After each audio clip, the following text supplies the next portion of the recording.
The Institute of World Affairs at the University of Wisconsin-Milwaukee presents International Focus, a weekly discussion of the people and events behind today's global headlines. Support provided by Milwaukee Public Television and the UWM Center for International Education.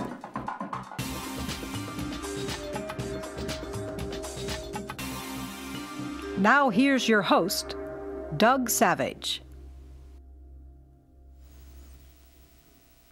Welcome to International Focus.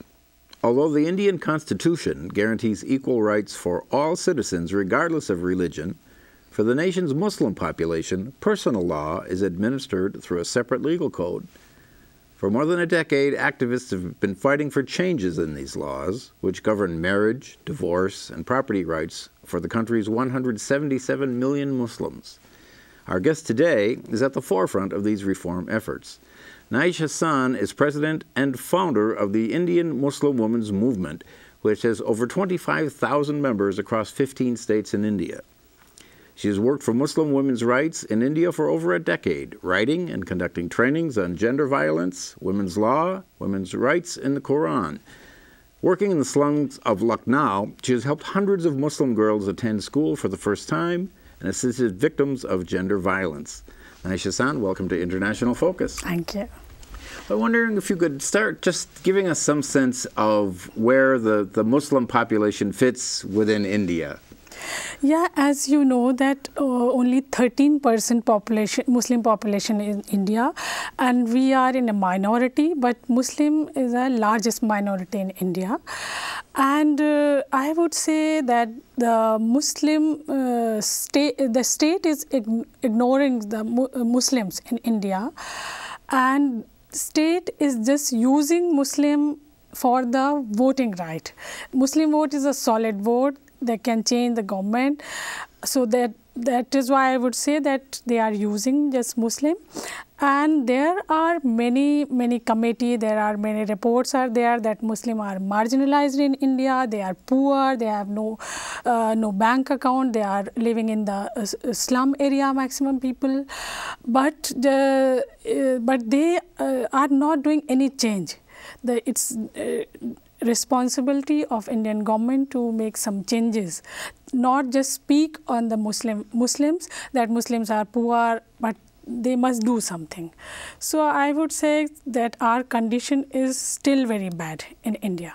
And I think people often have sort of an image of some large cities like Delhi, but most of the country being very rural. But the Muslim population is largely urban in the cities, is it not? Yes, you know the Sachar committee report, there is a data that maximum Muslim lives in an urban area. So if there is no home, no facility, no bank account, nothing is with Muslim, then it is very difficult to live Muslim in the urban area. And most of the development budget in the state has gone to the village areas, to rural development, hasn't it? Yes, this is true. But Sachar committee has given some recommendation to the Indian government. So this is the Sachar committee which studied the status of Muslims. Yes, this is the detailed report. 2006, I believe, some time ago. Yeah, but this is a very detailed report. First time in India that the condition of Muslim is still very bad. Still we are very poor. But still we are waiting to just implementation of that report. It's still pending. And interestingly, there are very clear portions of the Indian national constitution that guarantee rights for all its citizens. Yes. But for the Muslim population, there's a different legal code for personal status law, is there not? Yeah. But in India, there is a good constitution, but we all have a separate laws. Hindu personal law, Muslim personal law, Christian personal law, we have different personal laws. And within Muslim personal law, we want to change all this law. It's not codified law. There is an act, is called Shariat Application Act 1937. This is made by Britishers, and this law is not giving equal right to the Muslim women and men too. So our focus is to change that law. It's within the Muslim community. So in 1937, during the British Raj, this separate body of law was put in place, and how did that come to be? And yeah, that 1937 Shariat Application Act is just a bogus act, I would say, because it's in Muslim community that triple divorce, I would say that unilateral divorce is very rampant, but it's not mentioned in that act that man cannot say divorce, divorce, divorce to the woman, and many other rights. It's not mentioned about the meher, it's not mentioned about the nikahnama, it's not mentioned about the adoption, custody, it's not mentioned in that act. So Muslim men are using that act against the Muslim women. So you mentioned the triple divorce. Explain a little bit. Some of our viewers may not be familiar with how that works. Yeah, it's in India. It's a very, very bad practice is going on that a Muslim man can say 3 times divorce, divorce, divorce to his wife, and he can kick out wife from the house. So it's legally binding. At that point, they are divorced. Yeah, they are divorced, and many religious fundamentalist groups are supporting that act. But it's against Quran. Quran is not saying to say divorce, divorce, divorce 3 times at one stage to woman and just kick out the woman. So they are practicing pre-Islamic things. So we people are thinking to change all law, otherwise Muslim women will not get any benefit. And talk a little bit about, we talked a little bit about Muslims as a whole compared to the rest of Indian society. What about Muslim women? Yeah, Muslim women is the minority within minority, and Muslim women are voiceless in India. If as a whole, if government or any political party is talking, only they are talking with the Muslim man, and Muslim man, I would say, who has the position as a religious leader, they have big institutions, religious institutions, they are just going to talk on any issue to the political party or to the government, but they are not raising our questions. So we thought that our issue are big issue and government is very silent on our issue. So we must start our own organization, or we must start our own issue as a leader. We are not selected any religious leader. We have selected our political leaders, and they are responsible to do what we want, but they are following only religious leaders. So through our movement, we are trying to raise our issue before the government, and we are giving our election manifesto to the political party to add our issue, like triple divorce is a big issue, like poverty is big issue, like halala is big issue, maintenance is big issue. So we are giving our demand to the political party. So it is very, new in India that Muslim women are raising our voice with their own. So previously, it was just assumed that dealing with the male leadership of the Muslim community was a reliable 13% of the vote. And so how much political participation by women is there right now? No, there is no good participation in the politics, and in India, you know that we are fighting for the reservation in the parliament. We want 33% reservation in the parliament. So this is a portion of the parliament is set aside for women. Yeah, and it's still pending. Sonia Gandhi has done some good work, but still is in parliament. We want 33% reservation for all women. Then Muslim women can go there. So because if a woman will not be in the parliament, nobody will listen to the women's issue as well as Muslim women's issue. So it's our demand. And do you think that do you foresee a day when there is a universal personal status law that applies to everyone at the national level? There is a national law, but it's not apply on family issues. If you have your family issues, then you have to go to your own law, like Hindu personal law, Muslim personal law, or Christian personal law. If there is some national issue rather than family, then there is a criminal law, other civil law. So is there no personal law that is not associated with one of the religious communities? If I wanted to just have a secular divorce, for example, could I do that? Or no, if you are under the Scheduled Marriage Act, this is called Civil Marriage Act, there is an act, then you will go through that. Otherwise, you have to deal with the personal law. And personal law is very, very bad. And any personal law is not giving the right to the woman, as Hindu personal law is not giving, anyway, Muslim personal law is not giving the equal right, equal status to woman. And part of the problem, as I understand it, is the unpredictability of it because it's not codified, it's not written down. Right? Yes, yes, you are right. The Muslim law is not codified law. It's based on Sharia Application Act, but Sharia is different in different countries. It's not one thing. Sharia is not one thing. Only Quran is divine, Sharia is not divine. So if you are going to implement the Sharia, then every country has different Sharia. Some Sharia gives right to women, some are not giving.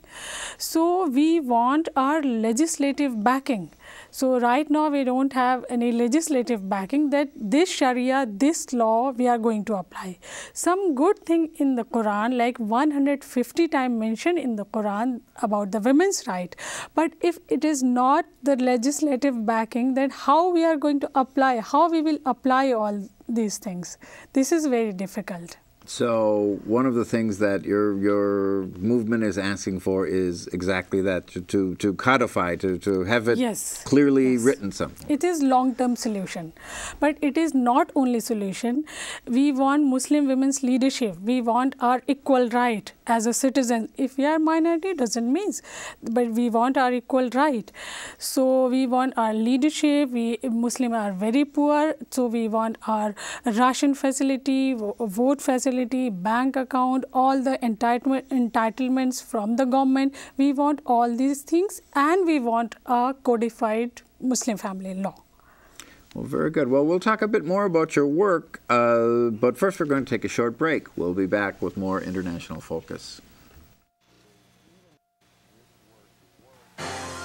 The Institute of World Affairs presents our community with a range of public programs relating to global issues, U.S. foreign policy, and the world economy. For more information about the Institute of World Affairs, call 414-229-3220 or visit our website at www.iwa.uwm.edu.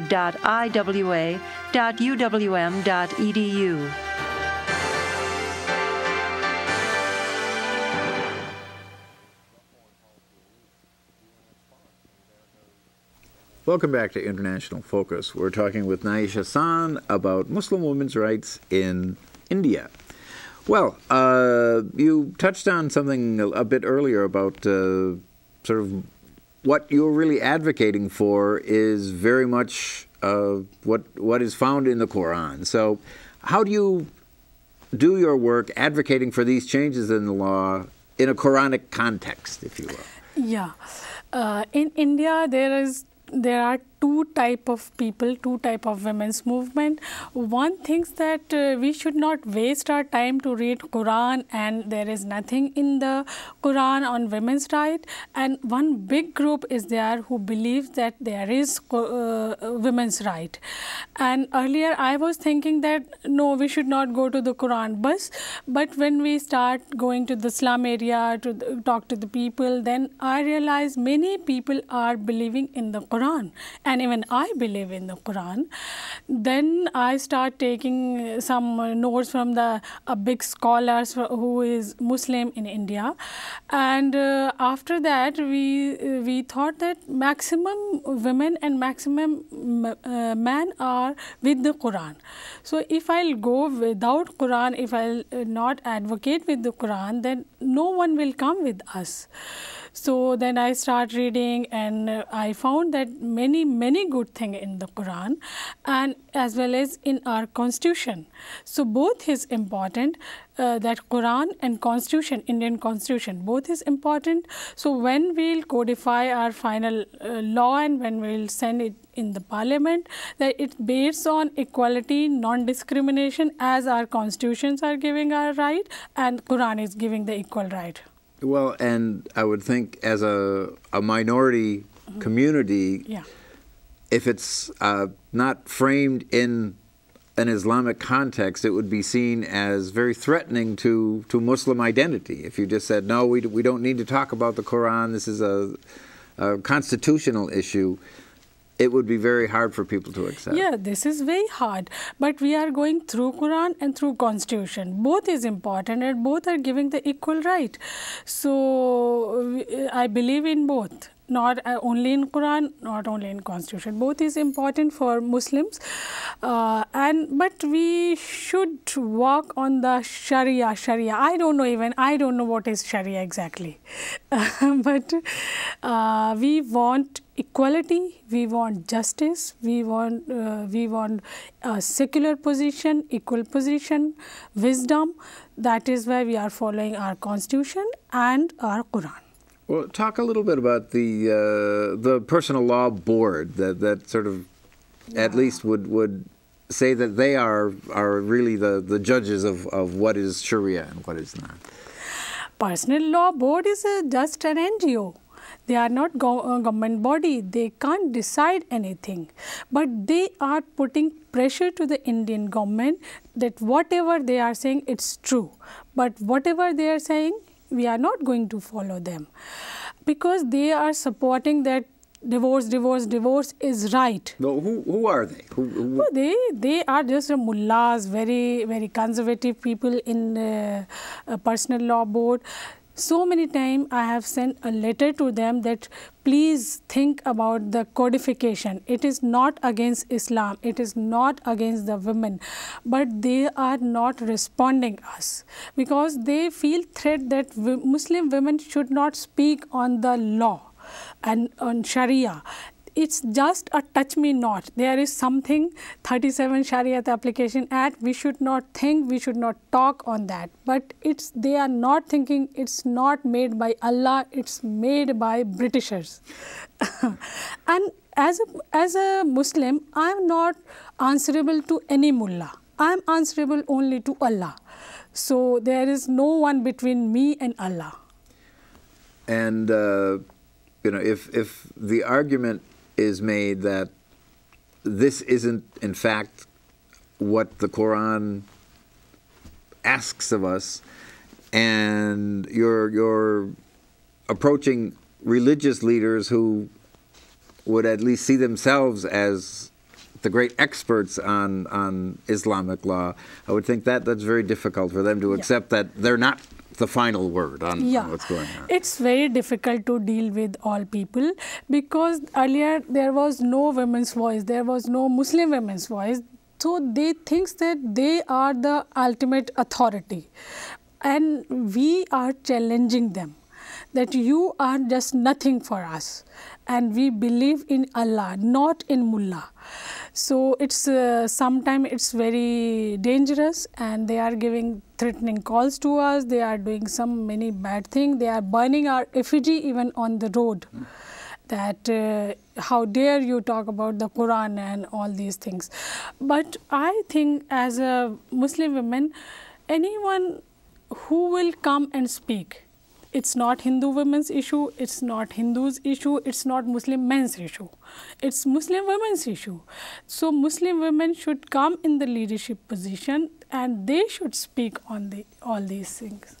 So the people represented on the Personal Law Board, I would think for the rest of the government would be a very easy access to that 13% of the vote. I mean, is that part of the equation, that if I'm a non-Muslim politician and I want to be elected and I would like the Muslim vote, these are the people I would talk to at this point? Yeah, government and all political leaders are playing a game, and they are approaching all the religious institutions, and they are just doing bargaining for the votes only, and they are not even giving the good role, good position to Muslim men too.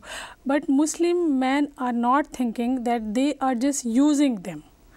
So sometimes it's very bad, but for the vote politics, political parties are going to the religious leader. They are not approaching us. They are not talking about our issue. They are just whatever mullahs are saying, that they are just going to follow. And how do you change that?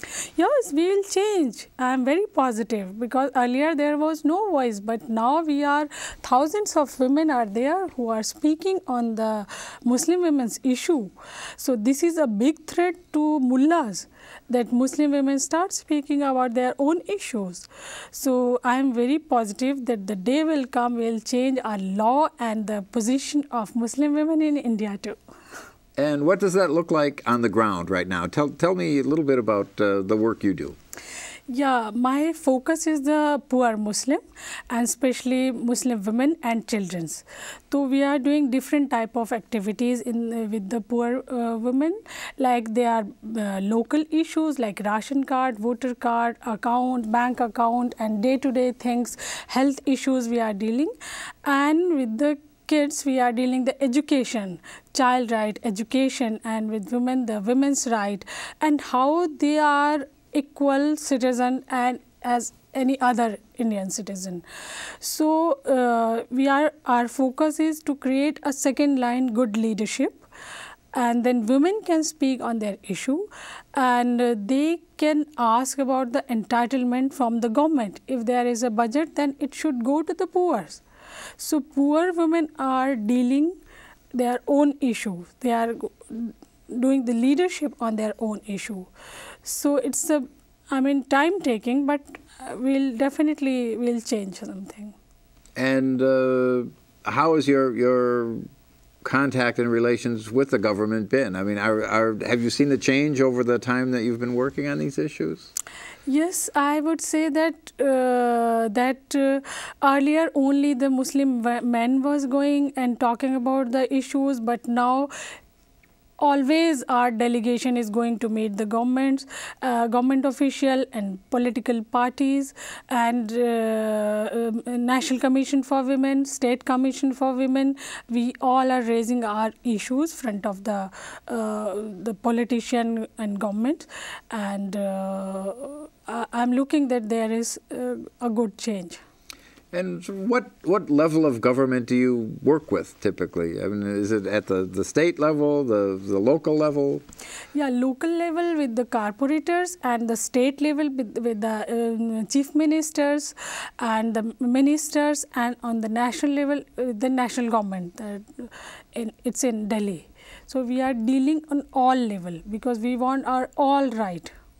And I assume you have some advocates at each of those levels? Yes, we have different level, different type of advocates who are raising our voice.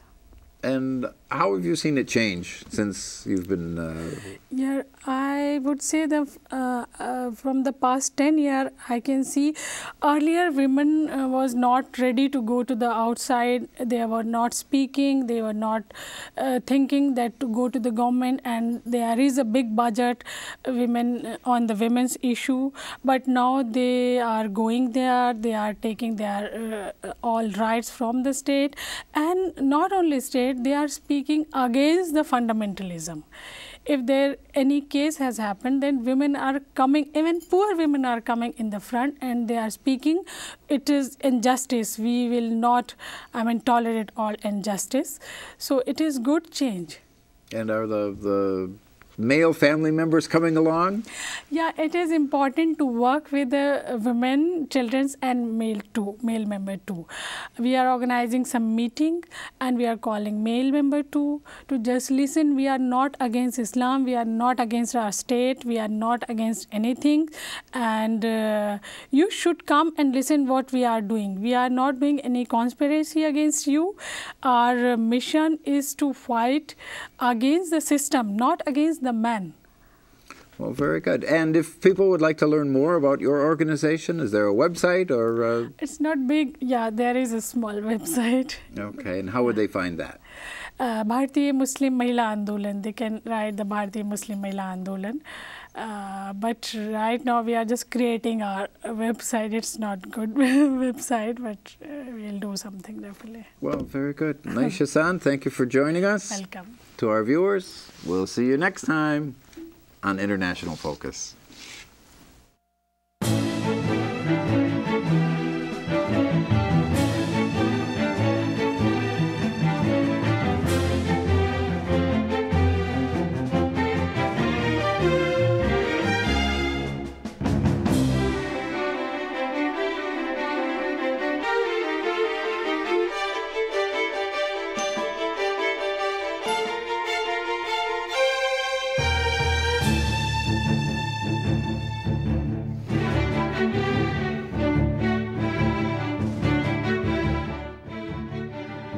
For information about the Institute of World Affairs and its many programs, or to become a member of the Institute, call 414-229-3220 or visit us at our website,